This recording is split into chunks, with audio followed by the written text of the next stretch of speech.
All right, today we're going to pull back the curtain on an industry that, let's be honest, most of us drive by without a second thought. Self-storage. On the surface, yeah, it's just a bunch of garage doors in a row. But the people who are absolutely crushing it in this space are using a playbook that is so counterintuitive and so smart that you can apply its lessons to pretty much any business out there. So let's dive. So, what does it really take to win in a business that looks so simple from the outside?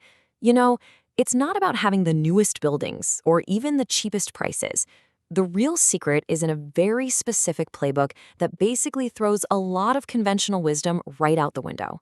And this is where most people get it wrong. The popular idea, the perception, is that self-storage is this ultimate passive income dream. You just build it, set it, forget it, and the money just rolls in. But the reality? For the top operators, it is anything but passive. It's intensely people-driven, it's built on incredibly proactive systems, and it requires the state of constant vigilance. Okay, so the first secret we're going to look at completely flips the script on how most businesses think about hiring. They call it the experience trap. And the number one rule in this playbook is something that, well, it would probably make most HR departments a little nervous. Because it's not about who you hire, it's about who you actively avoid hiring. That's right. You heard it, the best operators in this space will not hire people who have direct industry experience. So why on earth would they do that? Well, it's simple. It's a whole lot easier to teach a great salesperson with a fantastic attitude about the storage business than it is to unteach years of bad habits from someone who's just stuck in the old way of doing things. And if you need proof, just look at this number. 70%. That's the typical turnover rate for existing, experienced staff when a new, sharper company takes over a facility. They often just can't adapt to a more proactive, customer-focused system. It really shows you why starting with a clean slate is often the smartest move you can make. So, okay, if experience isn't the main thing you're looking for, then what is? Well, the answer lies in a really methodical, really clever playbook for finding true rock stars. It's really a four-step funnel. First, you've got the cattle call. You post your ad on a huge platform like Indeed to get a massive pool of applicants.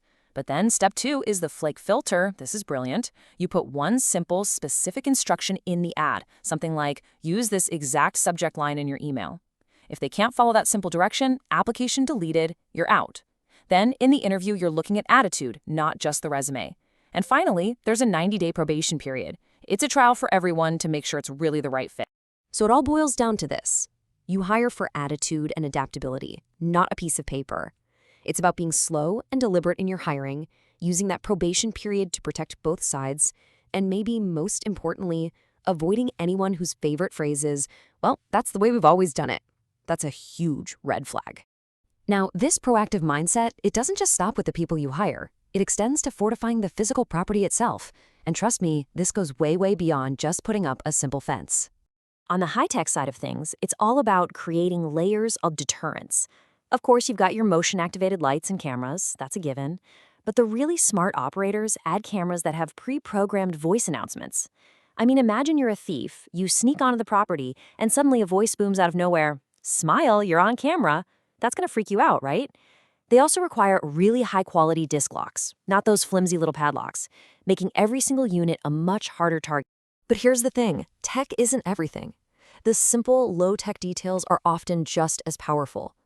Having your staff in bright, logoed shirts so they're always visible. Keeping the property meticulously clean, which sends a signal that someone is always watching, always caring. Putting a physical speed bump right under the gate so people can't just crawl underneath. And of course, restricting gate hours so you don't have people coming and going in the middle of the night. But the ultimate layer of security isn't a camera or a lock. It's not a policy. It's actually about building a real relationship with the one group of people you absolutely want hanging around your property. And they call this a proactive partnership. It's genius in its simplicity. You literally call up the local police department, you give them the gate codes, and you tell them, hey, you are welcome here anytime. Need a quiet spot to do some paperwork? Use our lot. Want to run drills with your K9 unit? Be our guest. What this does is it creates a constant, unpredictable police presence. And you know what? It is one of the single most effective and lowest cost security measures you could ever implement. Okay, so you've got the right people, you've got a facility that's like a fortress. Now you got to get customers. So how do you do it? Well, the secret weapon here isn't a clever ad campaign, it's just pure, unadulterated speed. And this data, wow, it tells the entire story. If you respond to a new customer lead within 30 minutes, you have an incredible 82% chance of closing that sale. But if you wait just 48 hours, that number plummets down to 33%. When a customer reaches out, they have a problem right now. The race is won or lost in that first half hour. So the follow-up strategy is built for that speed and persistence. You get a lead, you make an immediate phone call, and send an immediate email. But here's the really clever part. The day 2 follow-up. Instead of sending a whole new email, you just forward the original one and add a short, personal note. Something like, just following up, what can we do to earn your business? It keeps all the context from the first conversation, and it feels way less like an annoying automated message. So let's kind of zoom out for a second. What does all this add up to? When you really start connecting the dots, you realize these aren't just storage secrets. Nope. These are universal principles for running just about any successful business. I mean, the playbook is so clear.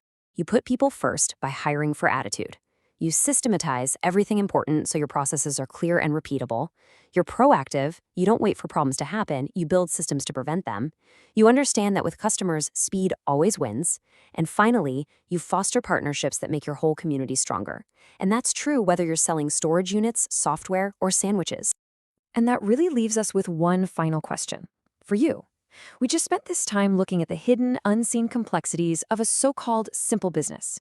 So what about your business? Which unseen part of your operation? Maybe it's your hiring filter, or your customer follow-up speed, or your community relationships. Which part could you systematize and turn into your single greatest competitive strength?